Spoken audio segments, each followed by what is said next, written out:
How is it going on, everyone, and welcome back to my channel. Today I'm going to be starting a brand new series called Deconstructed, in which basically I'm going to be taking you through a layer by layer, step by step sort of process, and kind of breaking down some of my older and most recent pieces to kind of show you the way I go about certain things and hopefully give you a little bit of insight of why I do things a certain way. And hopefully some of you may find it useful. If not, hopefully you still enjoy the video. But in today's case, I'm going to be taking you through my kind of most recent Benzema kit swap piece that I've done over the past couple of days, as I think it will be quite a nice piece to get us started. And obviously it's a kit swap, so it's a little bit tricky to put together as well. This is kind of what I ended up with after a couple of hours of work on it. Obviously there's been quite a few rumours of Benzema leaving his club in Saudi Arabia, Saudi League, and fingers crossed he'll come to Chelsea, but we'll see what happens. But yeah, so this is what I ended up with, and kind of to show you the before picture, this is what I started with. So it's quite a tricky pose to work with. I ended up adding just a little bit of generative fill around to kind of fill the entire canvas. So this thing I don't think actually exists. This is just kind of added. But yeah, so the before and after is quite it's pretty good. The kit doesn't exactly line up 100% in the way the original picture does. Some of the folds are a little bit different and things like that, but the way I put this together was I've basically took, I think, 6 or 7 different pictures of current Chelsea players and kind of cut out certain parts of the kit and then puppet warped it and just warped it in general to kind of match Benzema's body. And then I used some a little bit of hue and saturation tools. I've not changed everything on this kit, as you can see. The shorts, so this back leg and these like underlayer pants, they stay the same. It's just this top layer I've changed. But yeah, so it's a little bit different. It's not probably the best technique and the way to go about it, but it's kind of worked out for me. I know there's obviously ways in which basically you remove everything from the kit, so it remains kind of the same. The structure remains the same basically of the top.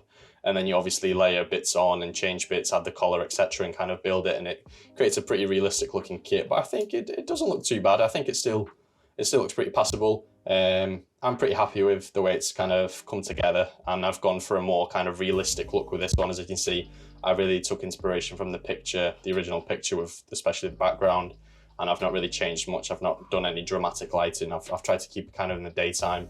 I added a little bit of harsher shadows, but that's basically it. So the first thing, what I started with, so I'll just remove this layer, was the backdrop. So I really wanted it to be very similar to the picture, get it as realistic as possible. So I found this picture, which was originally a picture of Gusto just on the pitch. And then I just used generative fill to kind of remove him from there. And then I did a few tweaks to this sponsor board because it looks very, very dodgy at the moment. So I've done that. So now if we go into the artwork file, if we just remove everything for now. So this was the background I ended up going with. So as you can see, it's a little bit different. I've just added a strong iris blur around the edges. As you can see, that kind of adds it around the edges of the screen. I've added a Chelsea flag as well. We literally just cut out a Chelsea flag, dropped it in, added a field blur onto that. And it's very easy to kind of blend that into the background. I've added a little bit of tweaks to the lighting in the background of the image of Stamford Bridge. But that was kind of it, really. I've not done much, and then I've just added a few extra lens flares onto the lights. So it's literally just linear dodge, layers of light blue, a little bit of hue and saturation to get rid of some of the colours here and here. And then that basically came together. And then I cut Benzema out of the original picture. So this was the clean cutout at the start, and then we started the kit swap. So as you can see, the layers don't line up 100%, so I had to hide a few bits. But just to kind of take you through what I've done is I've took different pictures, and I had a different picture for this sleeve. I had a different picture for the torso, the other arm, the leg here, and that was it actually. So there wasn't as many. I did end up using the original picture quite a bit and just using hue and saturation. And basically what I did for the socks as well, the socks are exactly the same. I've just removed obviously the original branding from the socks, and what I've ended up adding was a hue and saturation layer just to add the 2 bands at the top of the socks. So the first one was a gold.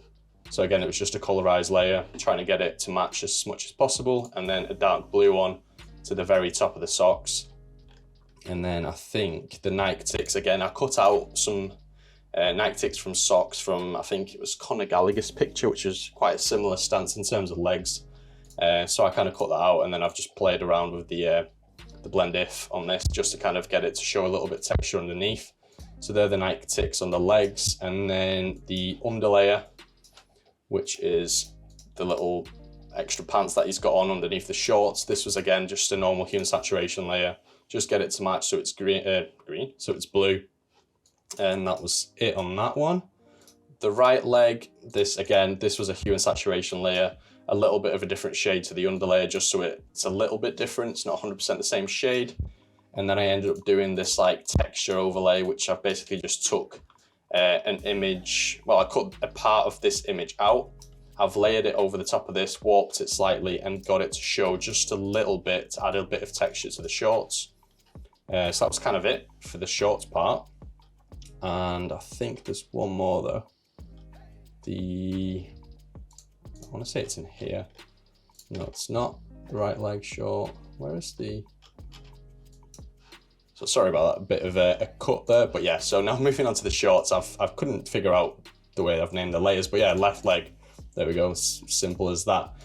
This was again just an image of, again, I think this was Conor Gallagher that I've cut out. I had to remove the original badge in the picture, as when I used puppet warp and warp, it kind of distorted the image a lot.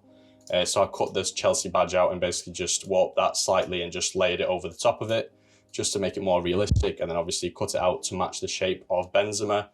So I've done a little bit of a mask and I got rid of some of the extra folds and stuff. So that was the left leg. And I think the only thing that's left now is the shirt. So this was 3 different images. So if I show you this one, so this was just the big shirt, which I ended up masking a lot of, really. I've masked out a lot of the kind of the arms and the shoulders on both sides, and then this image of the this shoulder and the kind of the sleeve, I really had to warp it and match it so it really matched up with this line leading from the actual kit itself. It ended up looking pretty passable. I had to do some selective colours on the white just to kind of get it to match, because it was quite green and the shade of white wasn't the same basically.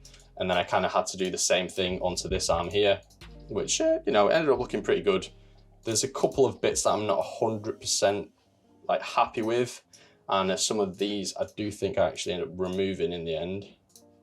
If we just hide that, yeah. And then I've done a bit of patchwork using the stamp tool and just painting and blurring a couple of bits as well, just to get this to kind of line up a bit more. But you know, it ended up looking all right, so I couldn't really fault it too much. He had a band on his like a captain's armband on his arm, which I ended up just doing a bit of generative fill on and turning it into some sort of generic armband without any kind of branding or captain branding on, basically just to keep it fairly generic. And it did work okay. And then kind of moving on here, if I try and select a layer, so as you can see, I've added just a bit of a band around the just underneath the collar, basically, just because there's a few bits showing up from the old shirt. So I've done it a little bit of a dark, and then I overlaid a couple of colors and tweaked a few colors on the band just to kind of get it to match the collar and the way it folds. But yeah, this wasn't anything like too fancy. I added a little bit of this extra bit coming out just to match this shape a little bit, but not too much. But it was just a lot of work on kind of matching the blues to each other, because obviously all the pictures that I took, all the different parts were different pictures and different lighting conditions, different times of day, night sometimes. So I had to use a lot of selective color adjustment layers just to get those blues to match.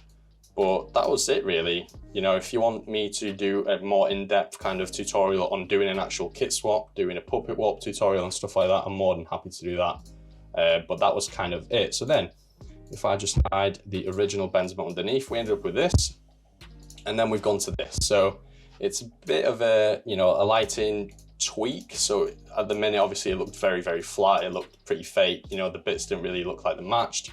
But now, obviously, we've added quite a few highlights around the edges where the floodlights are, you know, where the actual light direction's coming from, and just kind of made it just blend together a little bit more. So if I kind of take you through the process here, if we go into the layers now, so I did a high pass layer, which is just a direct copy of just a full cutout, really, just to add a little bit of sharpness to it. And then I'll just go through all the layers.